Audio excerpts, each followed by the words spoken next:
Assalamualaikum dan salam sejahtera. Saya ucapkan kepada Puan Siti Nurfauziana binti Muhammad Shah selaku pensyarah bagi kod kursus GKKO 1062, Kokurikulum dan Kesihatan Diri. Baiklah, kumpulan kami dari kumpulan 5 akan membentangkan berkenaan dasar dan pelaksanaan kokurikulum di sekolah bagi tugasan yang kedua. Seterusnya, ini merupakan ahli kumpulan pembentang pada hari ini. Yang pertama, saya sendiri Iwana Zayani binti Suhanin Elias Suhaimin. Pembentang yang kedua, Syahmira Liana binti Sajuman Elias Yunus. Dan pembentang yang ketiga, Suhaila binti Jamai.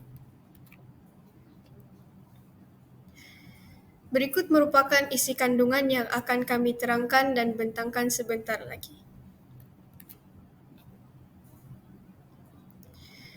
Terlebih dahulu, saya ingin memperkenalkan apakah itu kokurikulum. Kokurikulum merupakan apa-apa sahaja kegiatan yang dirancang daripada proses pengajaran dan pembelajaran di luar bilik darjah bagi memberi peluang kepada murid-murid untuk menambah, mengukuh dan mengamalkan kemahiran dan nilai-nilai yang dipelajari di dalam bilik darjah. Di dalam kegiatan kokurikulum di sekolah kerajaan dan juga sekolah bantuan kerajaan akan mengandungi 4 aspek yang berikut. Yang pertama, penyertaan dalam sukan dan permainan. Yang kedua, penyertaan dalam persatuan dan kelab. Yang ketiga, penyertaan dalam pasukan pakaian seragam. Dan yang keempat, lain-lain kegiatan sebagaimana yang telah ditentukan oleh Menteri Pendidikan. Baiklah, saya telah memilih dasar utama yang pertama, iaitu berkenaan kegiatan kokurikulum adalah sebahagian daripada kurikulum kebangsaan. Dalam dasar utama yang pertama ini, merujuk Seksyen 18 Akta Pendidikan 1996, iaitu Akta 550, kokurikulum merupakan suatu program pendidikan yang termasuk kurikulum dan kegiatan kokurikulum di sekolah. Aktiviti kokurikulum juga merangkumi semua pengetahuan, kemahiran, norma, nilai, unsur kebudayaan dan juga unsur kepercayaan. Dalam dasar utama yang pertama ini juga, aktiviti kokurikulum dapat menanam dan mempertingkatkan nilai moral yang diingini dan untuk menyampaikan pengetahuan kepada murid-murid di sekolah. Di dalam Subperaturan 31 Peraturan-Peraturan Pendidikan Kurikulum Kebangsaan 1997 adalah melaksanakan kokurikulum di sekolah adalah diwajibkan oleh guru-guru. Sekiranya guru gagal atau enggan melaksanakan kegiatan kokurikulum di sekolah, ia merupakan suatu kesalahan yang sekiranya disabitkan bersalah, guru boleh dijatuhi hukuman denda atau penjara ataupun kedua-duanya sekali di bawah penalti am.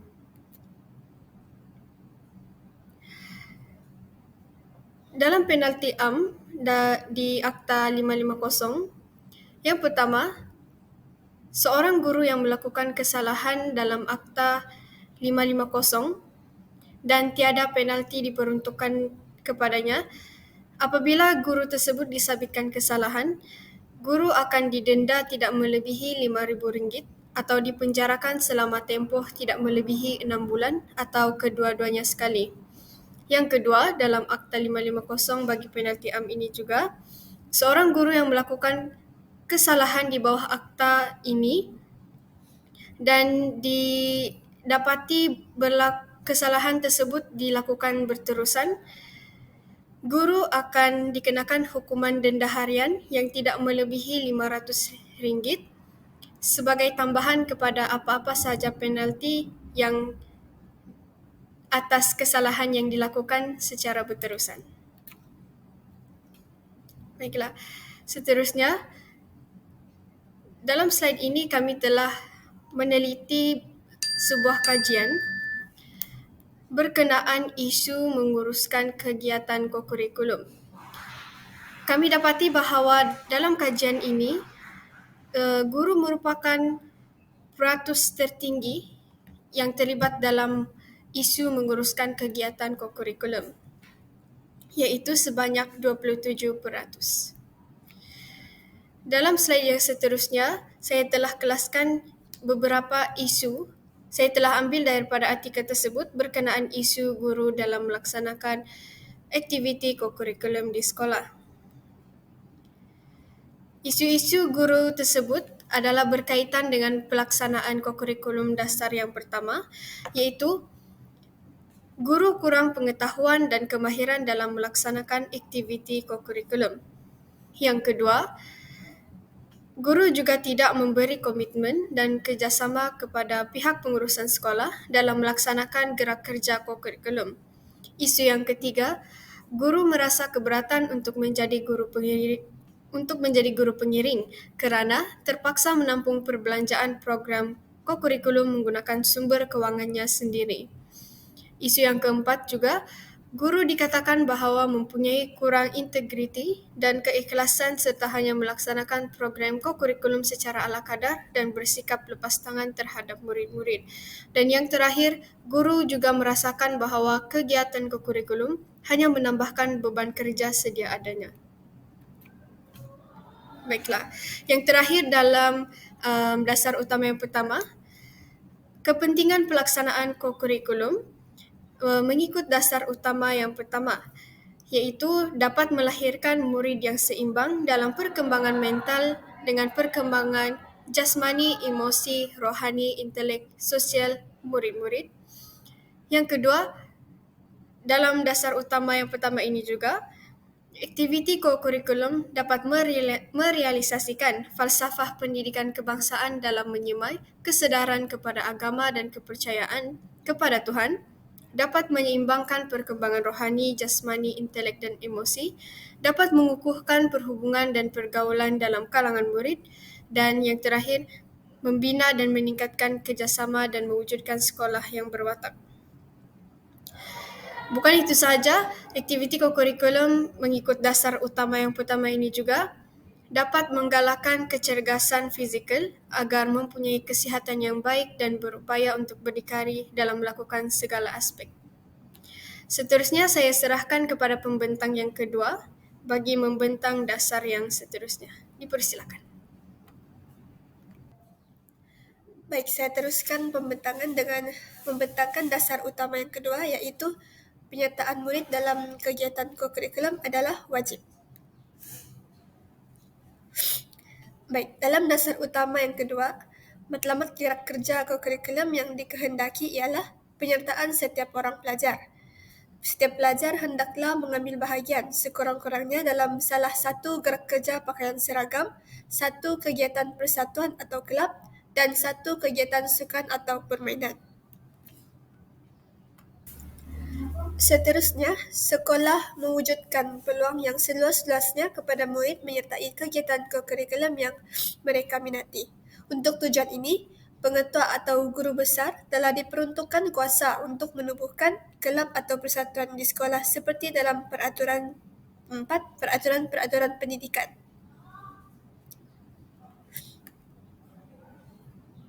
Baik, seterusnya, penyertaan, kehadiran dan pencapaian murid dalam kegiatan kokurikulum hendaklah direkod dan diberi penilaian. Dan kandungan yang terakhir dalam dasar utama kedua ialah ketidakhadiran murid dalam kegiatan kokurikulum yang murid itu telah mendaftarkan diri untuk menyertainya adalah suatu kesalahan yang menyebabkan murid tersebut boleh dikenakan tindakan disiplin jika disabitkan bersalah, seperti tindakan ke atas kesalahan ponteng sekolah atau ponteng kelas. Baik, saya teruskan dengan kepentingan pelaksanaan kokurikulum mengikut dasar utama yang kedua. Yang pertama, dapat melahirkan murid yang berdisiplin serta bertanggung jawab. Nilai berdisiplin kita boleh pupuk berdasarkan penglibatan murid terhadap aktiviti unit uniform seperti kawat kaki. Pada aktiviti tersebut, murid akan dapat menerapkan nilai disiplin untuk mengikuti arahan. Manakala nilai bertanggungjawab boleh diterapkan kepada pemimpin-pemimpin setiap unit persatuan tersebut. Seterusnya, penyataan, kehadiran dan pencapaian murid dalam kegiatan kokurikulum hendaklah direkod dan diberi penilaian. Penilaian tersebut dibuat berdasarkan kehadiran iaitu sebanyak 50%, jawatan sebanyak 10%, penglibatan sebanyak 20%, pencapaian 20% dan bonus 10%. Baik, isu pelaksanaan kokurikulum dasar yang kedua. Terdapat 4 isu yang akan saya bentangkan. Isu yang pertama, tiada tindakan dikenakan kepada murid meskipun konten kegiatan kokurikulum. Dalam isu ini, murid lebih mementingkan akademik, iaitu keputusan peperiksaan berbanding dengan penglibatan aktiviti kokurikulum. Hal ini juga disebabkan oleh murid melihat bahagian pentadbiran lebih mementingkan keputusan peperiksaan berbanding dengan aktiviti ataupun penglibatan aktiviti kokurikulum. Selain itu, tugas iaitu kerja rumah yang diberikan oleh guru juga membebani murid.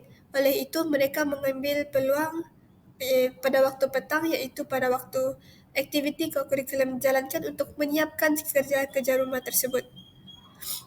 Isu seterusnya, murid mempunyai masalah pengangkutan untuk hadir sesi latihan aktiviti kokurikulum pada sebelah petang. Hal ini sering terjadi kepada murid di Sabah iaitu pedalaman di Sabah kerana jarak sekolah dan rumah adalah jauh dan sukar untuk mendapatkan kenderaan ataupun bas untuk balik ke rumah. Oleh itu, hal ini menjadi penghalang kepada murid tersebut untuk mengikuti latihan ataupun aktiviti kokurikulum. Selain itu, sosioekonomi ibu bapa pelajar itu juga menjadi salah satu faktor yang menyebabkan murid itu tidak dapat melibatkan diri dalam aktiviti kokurikulum kerana ibu bapa tidak mampu untuk menyediakan pengangkutan untuk murid tersebut. Seterusnya, murid tidak berminat dan pasif untuk menyertai program-program kokurikulum anjuran pihak sekolah. Hal ini disebabkan oleh guru itu sendiri di mana guru gagal menyediakan aktiviti yang menyeronokkan untuk menarik minat murid. Baik, di samping 3 isu negatif yang telah saya nyatakan, terdapat juga isu positif iaitu terdapat juga murid yang tetap berminat untuk melibatkan diri dalam kegiatan kokurikulum anjuran sekolah meskipun terdapat kekangan. Hal ini dipengaruhi oleh rakan-rakan murid itu sendiri, iaitu rakan-rakan murid itu berminat sertai aktiviti kokurikulum. Juga melibatkan segelintir guru yang berjaya memberi dorongan kepada murid tersebut untuk mengikuti aktiviti kokurikulum. Baik, saya teruskan dengan pembentang yang seterusnya. Seterusnya, saya akan membentangkan dasar utama 4 yaitu pelaksanaan kegiatan kokurikulum.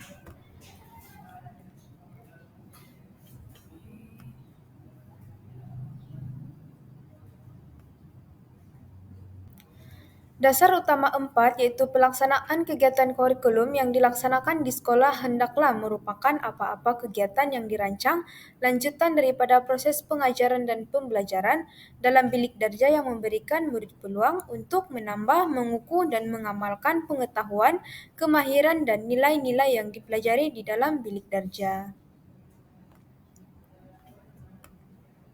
Oleh itu, antara perkara yang perlu ada dalam pelaksanaan kegiatan kokurikulum ialah setiap aktiviti kokurikulum perlulah dirancang. Aktiviti kokurikulum sebenarnya akan lebih teratur jika adanya perancangan yang baik daripada pihak pengurusan. Seterusnya, aktiviti kokurikulum perlulah mempunyai objektif dan matlamat. Objektif dan matlamat inilah yang akan akan menentukan keberkesanan sesuatu aktiviti kokurikulum itu. Seterusnya, kaedah pelaksanaan aktiviti perlu disusun dan mempunyai elemen-elemen nilai murni untuk membantu pelajar menyeimbangkan diri dalam aspek jasmani, emosi, rohani, intelek dan sosial iaitu JERIS. Seterusnya, Di sini saya juga telah sertakan kepentingan pelaksanaan kegiatan kokurikulum, iaitu ada 3. Yang pertama, memberi peluang kepada murid untuk menambah kemahiran. Yang kedua, mengukuhkan pengetahuan murid dalam bidang kokurikulum. Dan yang ketiga, membantu murid mengamalkan nilai-nilai murni. Baiklah, kita akan lihat satu persatu kepentingan pelaksanaan kegiatan kokurikulum ini. Memberi peluang kepada murid untuk menambah kemahiran. Pelaksanaan kegiatan kokurikulum dapat memberi kebaikan kepada murid untuk menambah kemahiran dalam mencuburi pelbagai bidang aktiviti kokurikulum. Sebagai contoh, seorang murid yang mempunyai bakat dalam bidang olahraga seperti acara balapan boleh menyertai anjuran kesukanan yang diadakan di peringkat sekolah. Oleh itu, penglibatan murid yang aktif dalam bidang olahraga dapat membantu mereka mengembangkan potensi bagi sesuatu acara yang mereka ceburi itu. Dan kepentingan yang kedua pula, mengukuhkan pengetahuan murid dalam bidang kokurikulum. Bidang kokurikulum sebenarnya bukan sahaja melibatkan murid untuk berkemahiran dalam sesuatu bidang, tetapi dari segi pengetahuan juga adalah penting agar murid tidak ketinggalan untuk mengetahui perkara yang berkaitan dengan aktiviti kokurikulum. Sebagai contoh, guru penyelaras dalam badan beruniform Bulan Sabit Merah Malaysia iaitu BSMM memberikan taklimat kepada murid tentang cara pengendalian peti pertolongan cemas. Jadi apabila adanya taklimat yang diberikan oleh guru berkaitan dengan cara pengendalian peti pertolongan cemas yang mana sebelum ini murid tidak tahu bagaimana cara untuk menggunakan peti itu, setelah diberikan taklimat maka murid akan dapat menimba ilmu pengetahuan yang baru dan menggunakan ilmu tersebut untuk diaplikasikan dalam mana-mana skop tugasan yang diberikan oleh guru penyelaras tersebut. Seterusnya, membantu murid mengamalkan nilai-nilai murni. Pelaksanaan kegiatan kokurikulum akan meningkatkan penerapan nilai-nilai murni dalam diri setiap murid. Sebagai contoh, penyertaan murid dalam kawat kaki yang akan melatih mereka untuk lebih berdisiplin dan bertanggungjawab. Hal ini kerana murid-murid perlu mematuhi setiap arahan yang diberikan oleh komander. Oleh itu di sini kita dapat lihat berdasarkan aktiviti kawat kaki itu yang mana adanya arahan yang akan diberikan kepada pelatun-pelatun di mana pelatun tersebut perlu mematuhi setiap arahan yang diberikan agar adanya keserentakan dalam aktiviti kawat kaki tersebut. Oleh itu di situ kita dapat melihat bahawa adanya penerapan nilai-nilai murni seperti disiplin dan tanggungjawab yang harus diterapkan dalam diri setiap murid-murid. Okey, seterusnya saya akan mengulas lagi tentang isu pelaksanaan kegiatan kokurikulum di mana saya telah menyediakan 4 isu. Yang pertama, guru kurang menekankan bidang kokurikulum kerana merasa bahawa kegiatan tersebut hanyalah menambah beban kerja sedia ada. Isu ini sebenarnya seringkali menjadi bualan dalam kalangan guru disebabkan oleh kerja-kerja yang perlu dilaksanakan dalam aktiviti kokurikulum. Guru-guru bukan sahaja perlu menjadi pengurus, malahan perlu membimbing murid-murid ketika aktiviti dijalankan. Oleh hal yang demikian, timbullah isu guru kurang menekankan bidang kokurikulum kerana menganggap bahawa aktiviti kokurikulum ini hanyalah sebagai penambahan beban kerja yang sedia ada. Seterusnya, sekolah kekurangan sumber peruntukan dan menyebabkan peralatan-peralatan kokurikulum tidak mencukupi. Kekurangan fasiliti di sekolah merupakan salah satu punca mengapa aktiviti kokurikulum tidak begitu aktif dalam kalangan murid. Ketidakcukupan fasiliti ini akan menyebabkan guru-guru sukar untuk melibatkan apa-apa aktiviti dalam kalangan murid. Oleh itu, murid juga akan menjadi kurang berminat untuk menyertai aktiviti kokurikulum ini. Seterusnya, ibu bapa kurang memberikan galakan untuk menyertai aktiviti kokurikulum. Seperti yang kita tahu, kebanyakan ibu bapa menganggap aktiviti kokurikulum ini tidaklah begitu penting kerana bidang akademik adalah lebih penting kerana prestasi Kerana ibu bapa melihat prestasi anak-anak hanyalah menjurus kepada bidang akademik. Oleh itu, ibu bapa tidak memberikan fokus kepada bidang kokurikulum.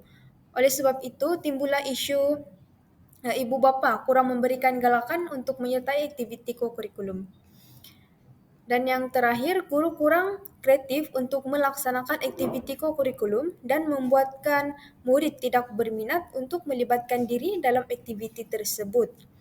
Kekreatifan guru amatlah diperlukan kerana aktiviti yang kreatif akan menarik minat murid untuk melibatkan diri dalam bidang kokurikulum. Namun, sekiranya guru tidak begitu prihatin terhadap pelaksanaan aktiviti kokurikulum, maka inilah yang akan menjadikan aktiviti tersebut kurang menarik dan kurang kreatif. Baiklah, berikut merupakan rujukan yang telah kami rujuk untuk menghasilkan tugasan 2 ini. Oleh itu, sampai di sini sahaja pembentangan kami. Sekian dan terima kasih.